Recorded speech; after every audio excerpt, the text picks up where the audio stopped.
All right, everybody. We're live on Zoom for you guys at Cyclops Con and then live on Twitch.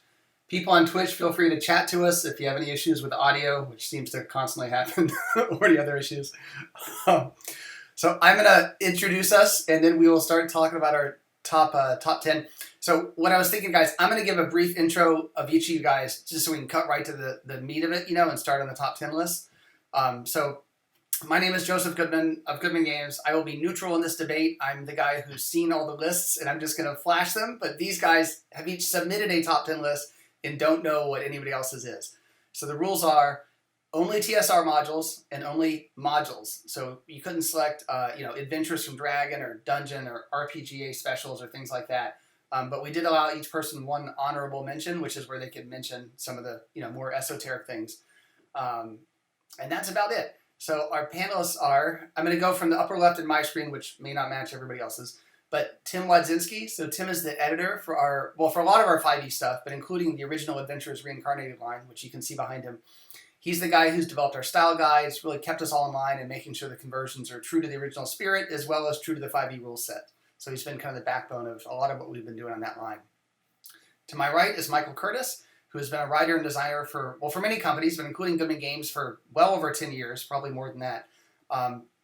Best known or originally known for the Dungeon Alphabet, now also known for many other things, including most recently Dungeon Crawl Classics Nightmare, The Chained Coffin, and a lot of other stuff, but also having worked on the original Adventures Reincarnated line and being a big fan of all things, classic TSR. Down to my lower right is Chris Doyle, who's been in the industry for at least 3 years, probably closer to 25. He's worked for everybody, including back in the day, West End Games, a little bit for TSR and the RPGA side, but also Goodman Games for quite a while. Written many DCC modules from the early days of 3E, 4E, including Castle White Rock, and then most recently has been the lead writer on the original Adventures Reincarnated line and sort of kicked it off with Into the Borderlands a couple years ago. And then in my lower left is Aldo Ghiozzi. Aldo's known in the RPG sector for having founded Free RPG Day many years ago, which he sold last year. He also is on the industry side, heading up impressions, advertising, and marketing, which he also sold last year. But he essentially has been on the industry side as he sells board games and card games, but in his heart of hearts is really an RPG fan and owns all the classic TSR modules, which came up when we were talking about this. So he has many strong opinions on the top 10.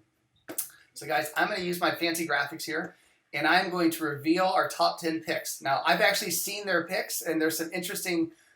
it's amazing how in some cases, for the number 10, for example, two of these guys pick the exact same module, which in my opinion is a fairly obscure module. So I'm going to kind of call on people to talk about their picks, and then you guys can also debate amongst yourselves if you see fit. First, and if you're watching on Twitch, you'll see this come up. So if you're not watching on Twitch, you won't. so I'll read this out. Wow. But coming up at number 10, which did not work. Hold on one sec. Oh man, my graphics got messed up. I gotta change something. Doggone it. Somebody tell a story. Hold on. I will hold one sec. I will pull this in. Yeah, somebody tell a story. Anybody know a good joke? Nope. Thanks for your support. What the halfling and a gnome walk into a bar? And I don't have a punchline. So. And here we go. It is not scaled properly, but we'll pull it down. So coming in at number 10, we had Chris and Aldo both pick Beyond the Crystal Cave, UK1. Then we had Mike pick I8 Ravager of Time and Tim pick I13 Adventure Pack 1. So what I was thinking is perhaps Chris or Aldo, you guys tell us why you picked those and what makes those special to you guys. Go ahead, Chris. All right. Well, this is a great module from UK designers, and it really encouraged non-combat solutions to basically survive the module. You couldn't go in and kill everything. There was a neat little dungeon crawl in the beginning of it, a little classic crawl, but then you got to another enchanted garden area, and most of the encounters were interaction encounters. And back then in the day, that was pretty unusual, and I loved it. Well, because it was kind of cheesy, I figured it's this traditional Romeo and Juliet with kind of youth-ish. I'm like, this is the most like stereotypical background story you can think of. I'm like, this just is copied so much. So I actually kind of picked it as a joke in some way. Wow, I feel better now. Yeah, but anyway, it had such that like classic, oh, we just stole a story or a couple of stories. So anyway, that was my pick. Now, Tim and Mike, do you guys want to comment at all on your picks? On ours? Yeah, Michael, go for it. Okay. It's funny. Is you guys have picked also Beyond the Crystal Chaos, one of the UK modules. I picked Ravager of Time, which is from Graham Morris, who's another one of the UK designers. I dig Ravager of Time. Most of the ones I chose for this list are things that I've either run or played and still have fond memories of. Ravager of Time is unusual because it's more of a mystery adventure. So you kind of it's an investigation thing. So it requires a little bit more. Again, like Beyond the Crystal Cave, not a big dungeon crawl thing, but it has a neat little kind of like a little twist to it. At one point during the module, everybody rapidly ages. So you basically you spend like half the module adventuring as 90-year-old men. Like I think when I played it, I was a 2,000-year-old dwarf. So there's nothing like 6 or 8 people around the table, just kind of like being in the classic crotchety old man, I'm going to get you, you whippersnapper, I always enjoyed that one. And so 30 years later, I still think of it. And Gary was kind enough to give us rules for what happens when you're venerable in the Dungeon Master's Guide. So the Ravager of Time allows you to use that. That's why I picked that one at number 10. That's great. Tim, you want to comment on yours? Yeah, I picked an odd one. Adventure Pack 1, which is a little bit of a cheat because it's actually got 10 or 11 small modules inside. And like Michael said, I sort of went for ones that I have fond memories of. Probably wouldn't be considered, classics by a lot of people, but this was the first one I had seen that had, multiple different adventures under one cover. And I just thought that was great because they're short. You can drop them into an ongoing campaign. And at the time when I had it, I was running a campaign for my college group that was sort of based on a world where I was using the ancient Greek and ancient Egyptian mythologies. And there's a little adventure in there about sort of like a mini Olympics type of thing. And there's another one that's my favorite. It's called Steaks. It's about a shifty restaurant owner named Aldo who is suddenly selling these extremely delicious and succulent steaks. And a rival restaurant owner hires the party to investigate what's going on.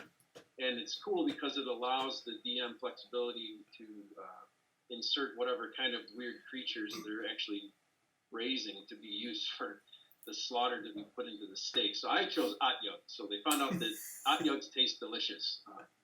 So blame Aldo for that. Are you serious? Okay, I've played tons of modules. I'm sorry to interrupt. You're literally telling me there's a character named Aldo in there? Yes. And he has a twin brother named the Butcher. I need to go on eBay really quick and go buy that module. That's awesome. Sorry, thank you. All right, cool. Thanks, guys. Now let me pull up the graphic for number 9, which I will also need to resize. What were you just doing when we were talking? Just listening. Your voices are entrancing.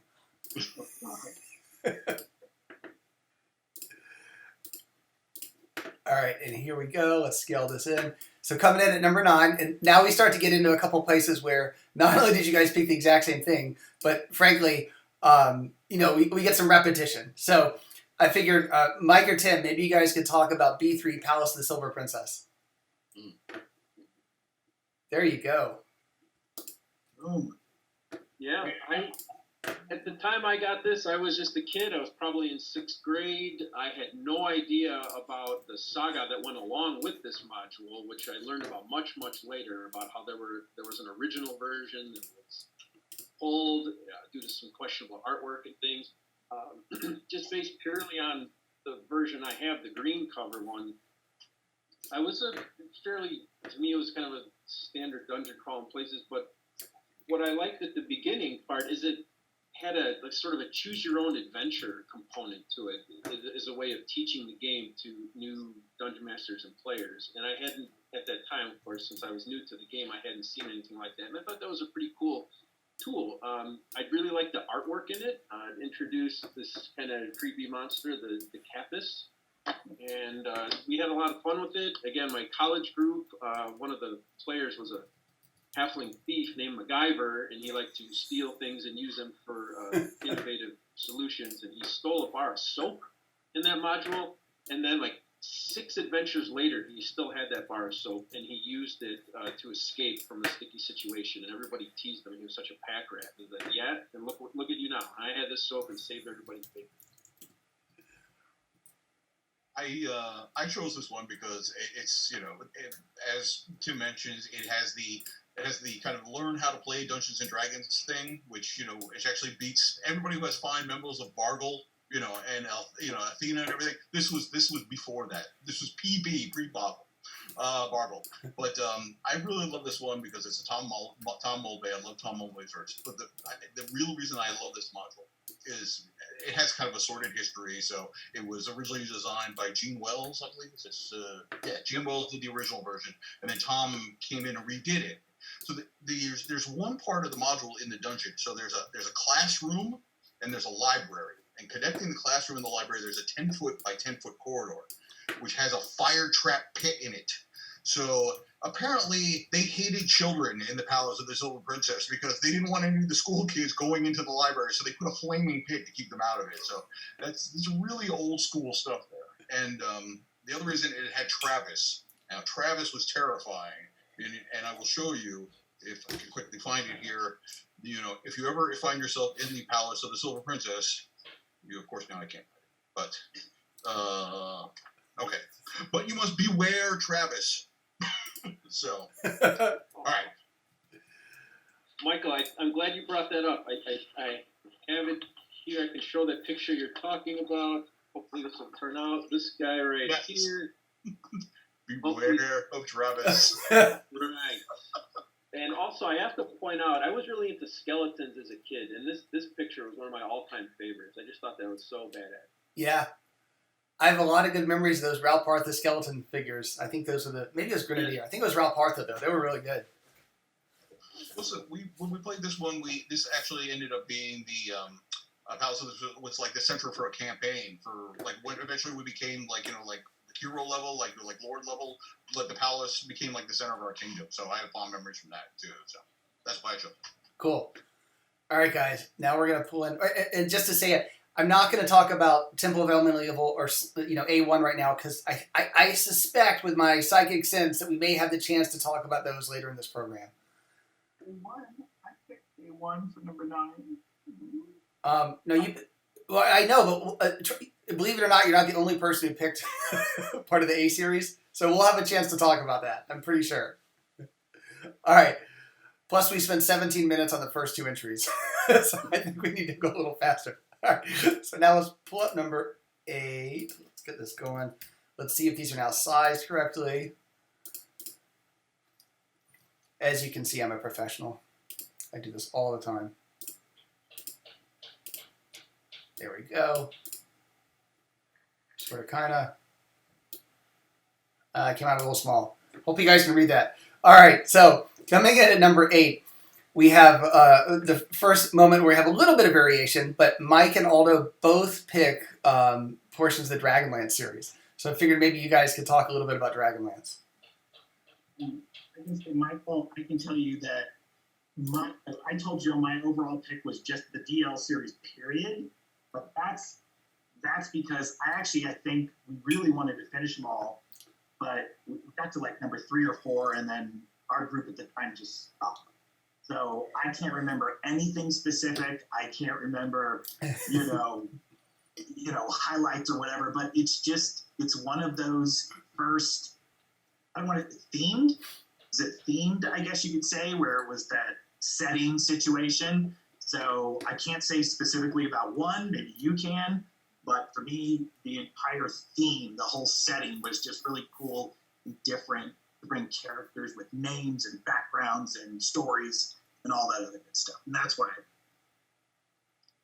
Yeah, I picked this one because Dragonlance gets a lot of bad press amongst gamers of a certain age. There were people who found it very railroady, which is true. I mean, there's the classic cliffhanger. It says in the adventures, if like the bad guy dies, he falls off a cliff and then he comes back later because we have it programmed he's going to come back later. And that's the way it is. But I will stand by Dragons of Despair. The first in the series, because this is actually a solid module. I mean, there's even old school. If you kind of ignore there's like railroady stuff at the beginning and railroad stuff at the end, but in between you have a solid kind of hex crawl going on with like some weird stuff going on, and it does a really good job of world building by through encounters. You're running into things, you're learning more about the whole kind of Kryn Dragonlance world, and then the dungeon is rather unique. It's this kind of sunken city, so there's like buildings kind of embedded in the ground, and you're at one point you're like at a tavern which is upside down, and there's a big dragon fight at the end, so you're getting what it says on the tin. I mean, it's got but I mean, your mileage may vary as you get further and further down the line, and you're kind of self-riding the railroad a little bit more. But I think that one that's a solid, good piece of adventure design, and it's Tracy Hickman. So I mean, I'm sure his name is going to show up here again sometime soon. So I think it's a good solid choice, and that's why it's my number 8. All right, cool. I'm going to keep us moving. I think B10 and C2, I think we'll have a chance to talk about those. But also, guys, if we somehow make it through the whole list and have time left at the end, take notes on which ones you want to circle back and defend. But now we're going to move on to number 7. Let me pull that one up.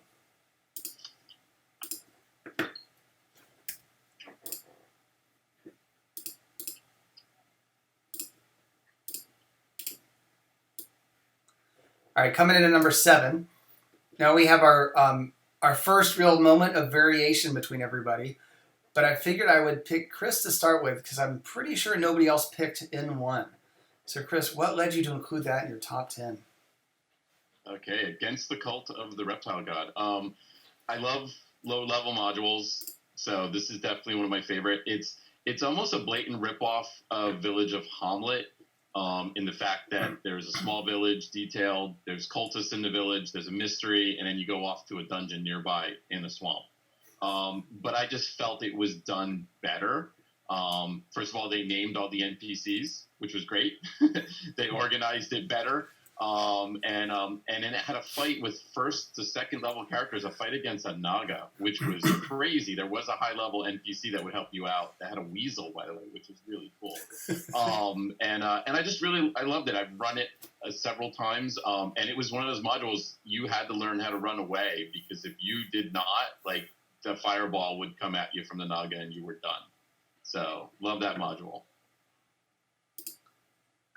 Now, Douglas Niles. I just have to say for the record that Chris is apparently saying that he likes that better than Village of Hamlet. Does anybody want to fight Chris for that remark? I'm just saying it was presented slightly better. Okay, all right. And then Mike, I figured maybe you could comment on Sinister Secret of Saltmarsh. I did choose the Sinister Secret of Saltmarsh. Again, coming out of the UK crowd. This is, of course, if you are a gamer, you know this. This is the Scooby-Doo adventure. So you are set out to investigate a haunted house, and things are not all what they seem. So again, it's it takes. I think I enjoy it because it takes a trope and turns it on its ear. Especially for a fantasy role-playing game, it would be so easy to fill it with full of undead and fighting zombies and skeletons and such, and there's even supposedly like there's a lich possibly that shows up at some point, but you actually get something completely different, and it leads up for the rest of there's 2 other ones that follow up, but as a standalone adventure, I think it's really solid, and it has that UK flair to it. It's got that I love the UK designers because it's. The stuff that they put out is similar. It's like it's recognizable if you're from America, but it has a different kind of flavor to it. And as when in 1983, whenever that came out, I was 13 years old, whatever. And that was just that was kind of exotic for me. So this is 81. Yeah, 1981. 1981. All right. That's cool. Now, this number 7 rank actually includes a lot of good meaty topics. I think it's worth Tim and Aldo explaining. I think everybody would agree with you guys that B1 and X1 should be in any top 10 list, but just for the record, maybe Tim, tell us why you picked B1. Yeah, B1 In Search of the Unknown. It was the first module, I did not get it in the basic set. I got the basic set that had Keep on the Borderlands, but I went back and acquired In Search of the Unknown. And if you haven't seen it, it is one of those explanatory modules written by Mike Carr that introduces DM to the concept of populating a dungeon. And so all the rooms are described as to what's physically present there, except for the monsters and treasures. So you get to fill that out yourself. And as a kid who had no idea what he was doing, I absolutely loved that. It was completely illogical. I just put whatever I wanted into each room, and tons of treasures, total Monty Hall, just ridiculous, and it was so much fun. And it has the Room of Pools, which is one of my all-time favorite encounters in any module ever. If you haven't, you need to find it and read it. It's just so cool. There's pools of acid and pools of healing. It's just like what it sounds. It's just the complete sky's the limit kind of room where your crazy players are just going to jump in and start drinking everything. It's all right. That's awesome. Okay. And then Aldo, tell us about Isle of Dread. We all remember that one. Tell us why you like it. Isle of Dread, the second box set, right? Expert rules, right?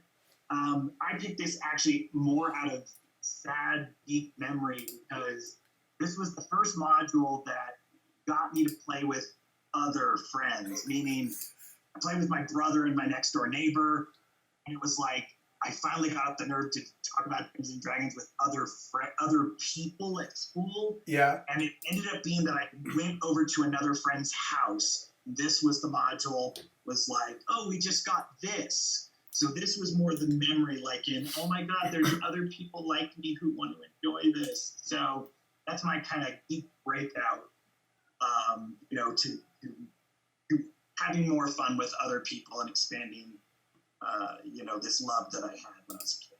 So that's a great memory for a module. That's awesome. Thank you. All right, cool. So let's see. That was number 7. Let's pull up number 6 and see where we ended up.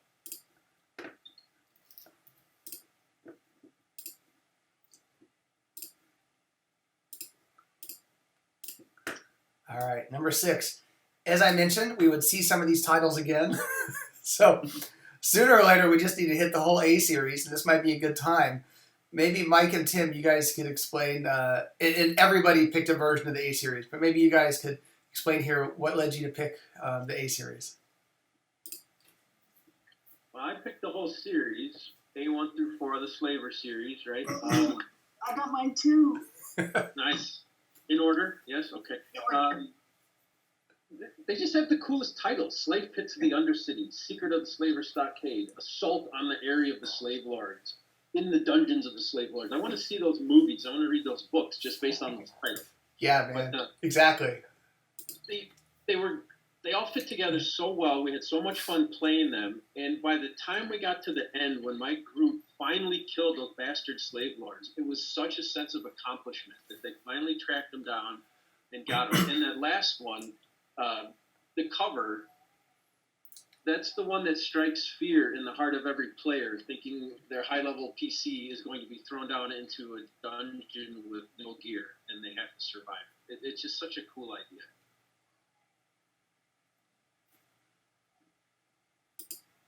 That's awesome. Right. Mike, you want to add to that? Because I only chose one out of the, and chose 14 of my favorite TSR modules. So I just wanted to say that this is the In the Dungeon of the Slave Lords is the superior one of the 4, and I will die on that hill. Because although 3 ends with we were talking about railroads before, 3 ends, there's no way to get out of it. You're going to start in A4, right? This is, we were talking in an earlier seminar that you guys weren't here for, but we were talking about how old school D&D, there was before we had skill checks and everything like that, it rewarded player ingenuity. And in the Dungeon of the Slave Lord is you can't get more, you can't, your ingenuity is not, tested more. You literally begin the dungeon in a loincloth and nothing else. And you have to figure out how to, survive, how to defend yourself against the creatures in the dungeon. There's some people who would rankle against this, like, oh, I can't believe you took my +3 play mail. No, this proves the real players. And it's got some excellent. If you've never seen the inside of this, Errol Otis has some great art pieces in this, including my favorite of all time. Let's see if we get this in here. We can get in here. The Shroom Circle. There we go. Here, the Lycanoids hanging out there, having their little, the melding. Yeah, the little melding. That's what they call it. Right? Michael, you're right. There's so much good artwork in these modules. I like the artwork a lot in A1. I mean, that back cover image right there is great. I gained a new appreciation for these modules after interviewing Harold Johnson for the Lost City, which is coming up in our original Adventures Reincarnated series, because he explained to me how they really put a lot of effort into explaining the tactics that the monsters would follow in these adventures. And it is great. And they're not just orcs. They're orcs with levels and class abilities. There's assassin orcs. There's witch doctor orcs. And they are very tough, and the players need to know what they're doing. It's definitely a step up from those basic modules. This is a whole other ballgame. That's great. Everybody picked a version of those in their top 10, so it's cool to hear all the enthusiasm. And then, Chris, I was thinking maybe you could talk a little bit about D1 and 2 and what led you to pick those. Those also popped up on a couple lists. Yeah, so, Underdark. I mean, that's really what it comes down to. I mean, Underdark was probably one of the more famous settings. It followed the heels of the giant modules, which was great. You finish up with the Hall of the Fire Giant King, and then you go right into the Underdark. D1 was a little, a big old cavern with lots of stuff, but definitely a callback to B2 going on there. But for me, it was all about D2, which was the Shrine of the Kuatoa. If I'm saying that correctly or not. That was just phenomenal. I mean, yes, you were fighting the fish guys the whole way, and there was pretty much no other encounters, but it was phenomenal. The map of that shrine was phenomenal. It was a whole, yep, there it is, all those guys. He's got his monos, so do I. So that was great. I mean, it was just, and again, classic example of what you could do in like 12 pages or 6. I think one was 16 pages, and I think the other was 20 pages. I know. Just the it's amount incredible. of content you could pack in. So, and some of the inconsistencies as well. like a lich next to, something else. Okay. So it's just hanging out, a lich in a room. So. All right, and then we're doing good on time. So, Aldo, anything you want to talk about with your pick of U1, or are you comfortable with what Mike said earlier? You can add to it, or. Well, you picked a Sinister Secret of Salt. I picked it for number 6. He picked it for number 7. Yep. No, I just thought it was the first pirate-themed, horror-themed. He even said it was the haunted house Scooby-Doo type thing. So no. He's got that covered. Okay. All right. Cool. All right. Let me go ahead and pull up our number 5s.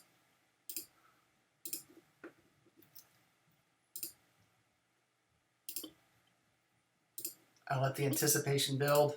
No one's going to have mine on this one. Yeah, well, that's correct. Chris, maybe you could go first and defend your position. So, Egg of the Phoenix. Yes. I-12. Egg of the Phoenix. Let me tell you. I know it's out there. But it is again. There is so much packed in this 80-page booklet. Frank Menser did a great job, in my opinion. It was like a campaign. It did wander some, but it had everything. It had wilderness. It had dungeons. It had time travel. It had extra. It had planar travel. Crazy. It had dragons. It had giants. It pretty much everything. This module was, again. This was my memory one of playing it. I was running it as a game master. Our group went to Gen Con. We were in the middle of this module.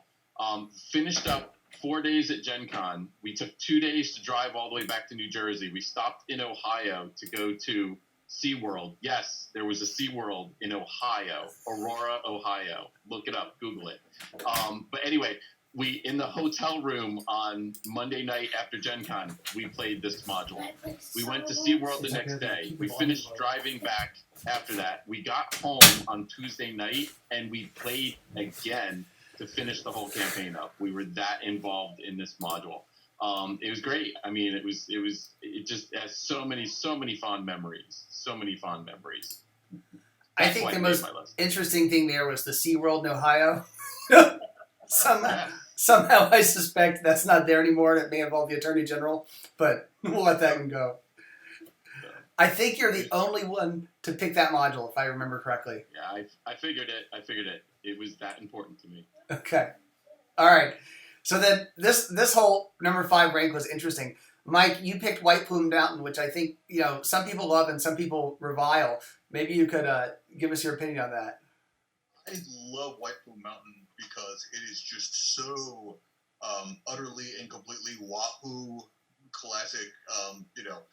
Literally, I think Lauren Schick talked in an interview once. Like, he just did this as like his kind of like his interview for TSR. Like, I'm just going to design the craziest dungeon I could think of, not expecting it to get published or anything. And Gary was like, "Oh, sure, let's run with this." Everything from like the spinning tunnel with like no friction, and the floating kayaks, and dangling crazy globes and filled with like the death pinatas, and I mean, it is it is old school Madhouse Funhouse dungeon, and it makes no apologies whatsoever, and that's what I love about it. It's so memorable though. I mean, how many people remember that map in the back? Unfortunately, I don't have my copy anymore, but there's the map of it, like that introduces like the Dragonlance for the first time and everything. So it's an awesome. I thought all about that one. That's a great one. Not in my collection either. It skips in my S series that you're bringing up, and I'm like, classic. Yeah, there you go, Chris. Yeah, and you're right. This is the kind of adventure that would never get written in the modern day. There's something about that era that it can only come out of that era. No, but if I did write that, would you publish it? Just call it like Red Plume Mountain. We don't want to have any copyright violations. There you go. Yeah. That's an amazing piece of art. And also, apparently, if you can put full page artwork, you don't have to write as many words. Look at that. Full page, another full page right there, half page. There's something to this. I don't know how expensive artists are, but maybe you should do that instead of writing words. Words are hard. I have to find some writers who stick to their word count guidelines. Do you guys know where I can meet some of those? Like Lauren Schick, he's like the anti-me. All right. So, also coming in at number 5, we got a lot of good options here. Aldo, why don't you tell us about the Ghost Tower of Inverness? I think somebody else picked it, right? Somebody else picked it on the list. Yeah, this one comes up in a couple spots. I gotta be honest with you. I thought nobody knew about Ghost Towers of Inverness. I thought I was the only one that had any interest in this module or even remembered it. This goes back to my memory situation. I'm sorry to get on this topic. This was the first module I did. Like, I was the player for so long.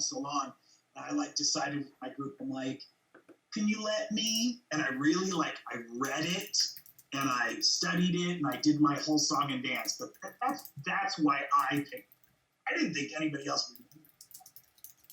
After the Hidden Shrine of, how do you say it, Tamakin. I thought everybody stopped after that first one and didn't care about this one. No, it's cool, Aldo. I had the reverse experience with that. This was the first module I ever played.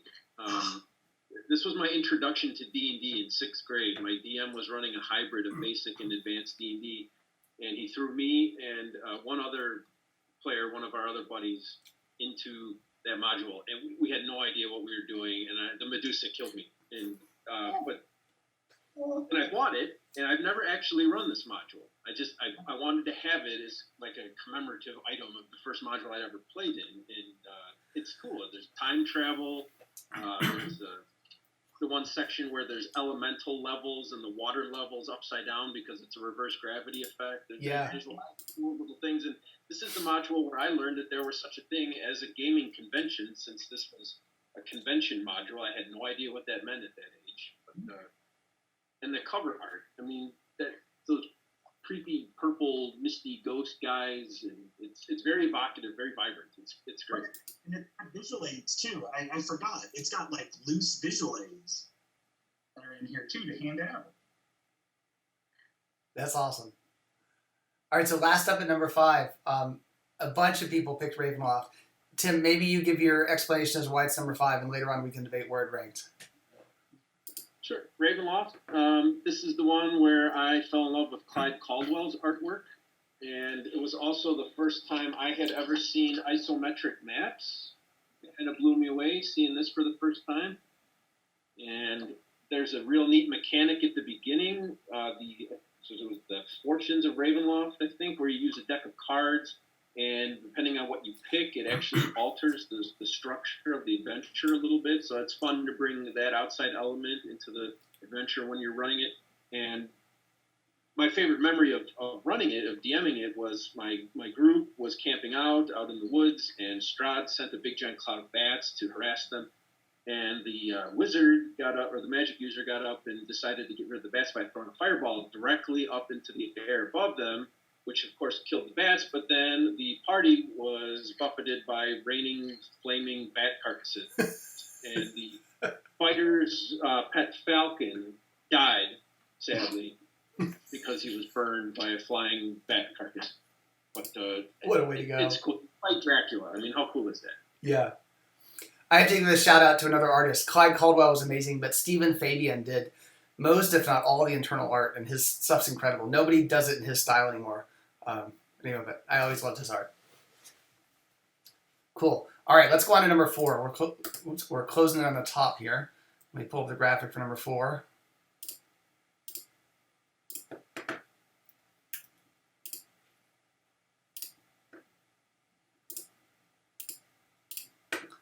All right, look at that. We got another Ravenloft. So we have Mike picking Ravenloft. We have another A4. We have 2 B2s. So we're starting to get into familiar territory. Maybe Tim or Aldo talk about Keep on the Borderlands. Go ahead, Tim. You and I together again. Yeah, I mean, this was the one, right? I got the basic set. My brother and I shared it. This was the first module that I owned myself, and I read and probably run it the most over the years. And again, it has all the how-to stuff in it, which is great for a young or a beginning dungeon master. And it's probably the dungeon where I've had the most TPKs as a DM. One of them was my poor cousin, who I finally, badgered for him to play. He rolled up a single PC. I had no idea what I was doing. I ran him through it, and he died in like the 3rd room, and that was the whole game. Way to go, Tim. Yeah, that's funny, Tim. That was my big memory for this, because I ran this later on down the road after me and friends had played it 6 times, like repetitive. I DM'd it, and the very first room they picked, a spider. He literally said, "I look up," and the spider was dropping down. It was like save versus poison or dying. You need like a 1 or a 2 to die, and he literally rolled it and he died like in the first room. So, but you're right. It's quintessential. It's great. Total player kills. Hack and slash. I love it. Yeah, it's a classic. It's some of my fondest memories too. I don't remember with as much detail as you guys do, but I definitely played that module a lot of times, and it was great. So we also have a couple repeats here. Mike, we already had somebody wax poetic about Ravenloft, but anything you want to add to that since it appears in your list here?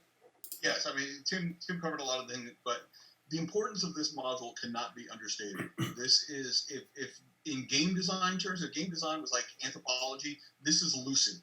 This is every adventure that came afterwards has this DNA in it. I mean, before Ravenloft came out, it was, it's like gilded holes, and you go down and you fight monsters and you come out with gold pieces. There was a little bit of plot line, but, depending on what you think about how adventures, evolved since then. You may hate Ravenloft, but you can't deny that, I mean, this is one they introduced, like an NPC who had motivations and, had a backstory and, and you weren't just hired to go out and clear out the vampire's castle for 1,000 gold pieces or whatever, There was a storyline going on. There was love interest. There was, like I said, the random Taroka card, generation, like, where's the sword going to be? The isometric maps, and it's just everything is in Ravenloft.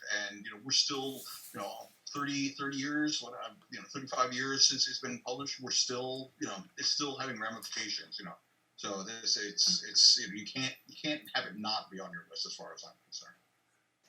All right, that's good.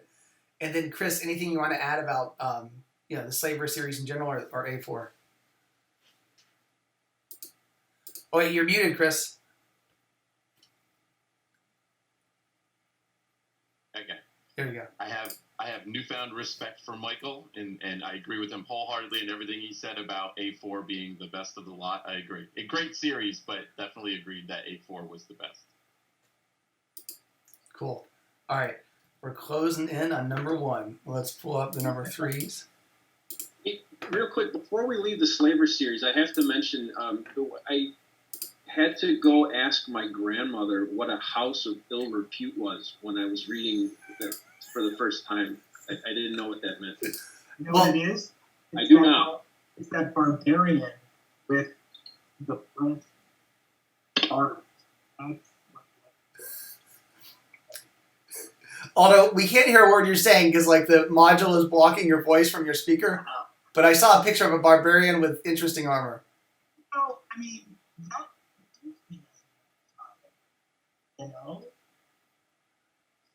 that is just my take from the A series. Sorry. Okay. Wait, Tim, I want to know what your grandma said. I swear to God, if I had a potion of time travel, I would drink it right now, and I would go back to that moment, and it had to be a priceless gem, but I honestly don't remember. But I do know that I asked her. That's great. All right. Let's pull up number 3.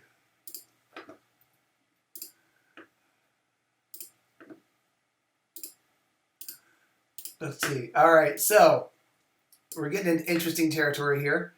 So a lot of variety here. We talked a little bit about Isle of Dread already, but where to start? How about Aldo? Start with Tomb of Horrors. That's a classic that we can all identify with. Well, I mean, I've got twofold. I mean, I've got both. I got 2 versions, which is great. The original and the revised one. We couldn't play it the real way. We had to cheat when we originally played Tomb of Horrors because we just all died all the time. It was every trap. There was no reprieve for anything. You made a wrong decision, you died. That was it. There was no reprieve. But actually, Joe, you should remember this because I'm pretty sure you were there. The biggest memory was Lou Gygax was a guest at DunderCon one year in San Ramon, California, and we played with him, That's Errol right. Otis, you, and somebody else. That's right. Because Yes. was finding it to collect for his dad after his dad's passing. So to play with Errol Otis, Luke, Joe, myself, there was one other person there and I can't remember, but we couldn't even get through like 5 rooms in the module because Luke kept bringing up memories. So the past, how hard it was and classic and intense, and then of course the memories with Luke bringing in his personal take when he was a kid and what his dad was doing with it. So that's pretty cool altogether in my life in this industry. That's cool. Yeah. All right. I think we should go next to Chris because I believe one other person had Desert or Desolation, but it wasn't one of the popular picks. Tell us about that one. Oh, you're muted, buddy. You're muted. Okay, I'm getting mocked again. I can see it. So What? No, Tracy, I meant with total respect. Total respect. Yes. Tracy Hickman again. Story. I'm a sucker for Egyptians and deserts and whatnot. This was amazing module series. I love the first one, the best one. Obviously, pyramids. It had tombs. It had crypts. It had genies fighting each other in the desert. The Sea of Glass, which was amazing. That there was the Sea of Glass, and they had the ships with the skates on it to get. It was just steeped in all sorts of. And when they went back and did the compilation, they actually added additional stuff. They put it into the Forgotten Realms, I believe. but they actually added additional material to hook them together even closer than that. Just amazing. Just some great fond memories of running this as a game master, and again, it was just all sorts steeped in memories. Loved it. And Tracy Hickman. That's awesome. On this list. I will say I'm going to have some reading based on your list, Chris. There's definitely some in there that I may have read them at some point, but I certainly don't remember them. So, all right, and then we already kind of talked about Isle of Dread, but Mike, maybe you could tell us about Night's Dark Terror. Yes. So, Night's Dark Terror, again, coming out of the British School of game design. This is like the jump from basic to expert D&D. It's got a set of dungeon crawls. It has basically like mass combat in it. It has hex crawls. This is a campaign in I think it's probably like 56 pages. So this is what was later done in box sets. They managed to squeeze together between old softcover and they even have the little the counters for your little mass combat and everything. And this is just a wonderful adventure. If you've never played this, it's almost impossible to track down one that's complete these days. But it's just such, again, it has that English flavor that I enjoy, and Graham Morris was involved, who was also Ravager of Time. So I'm beginning to realize I have a type when it comes to game design. It's just awesome adventure. Awesome. All right, cool. We have about 10 minutes left, so I'm going to push us ahead to number 2. Coming up on the big number 1, but the second best TSR adventure module of all time is ranked by you guys. Well, look at that. Castle Amber. Good thing we're publishing that. I have to throw in that kind of pitch. But I figured first, maybe Mike and Tim, since you guys just worked on Castle Amber for our original Adventures Reincarnated Live, and just to say it for the public, this was not a plant. This was not planned. These guys picked this independently. But maybe you guys could tell us why you like Castle Amber. Well, I will go and say I enjoy Castle Amber because everything I said about White Plume Mountain this is Castle Amber. It's just more literary. It's a more literary version of White Plume Mountain. It's like zaniness. It's it's obviously I have some vested interest in this, having done the conversion of it. It's just such a great crazy module. I mean, traipse around a castle held by this crazy French family, and travel to pseudo medieval France and fight a giant golem made out of dead people, and I love it. I love it. I do. So That's awesome. Yeah. Tim, you want to add anything? Yeah, again with the artwork, Harry Quinn's Wild Hunt. That is so cool. And then this one gave. Did I lose my video? A little. We're stuck on that illustration. There you go. Okay, and then this one I think gave people nightmares, right? Yeah. That's a good one. And the cover, of course, by Errol Otis, the Colossus that Michael was just talking about. So.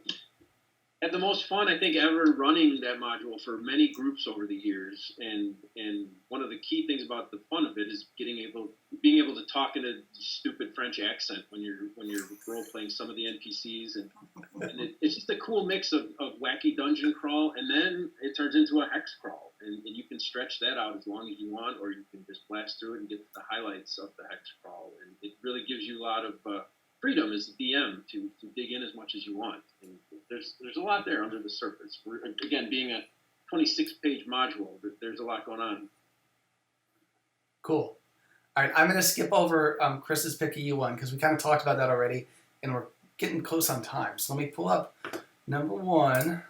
So guys, as a reminder, we have the number 1, and then you guys also had an honor roll mention. So if we have time, we'll go to the honor roll mentions. But first, the number 1 best TSR adventure module of all time is ranked by our esteemed panelists. We have Chris picking Ravenloft, which already got a lot of praise, Mike picking Dwellers of the Forbidden City, Tim picking Desert of Desolation, which we just teased Chris about, and Aldo picking Queen of the Demon Web Pits. So I feel like maybe Aldo, you start with Demon Web Pits, and then we'll work our way back.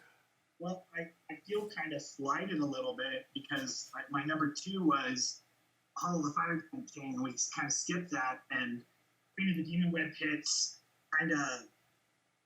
I mean, there's that cross pollination between the D series, the G, the Qs, all that other stuff. But Queen of the Demon Web Pits was my first high level dungeon. Like the first time, like we had like so much stuff to do with our characters, out there. But who could forget a spider ship?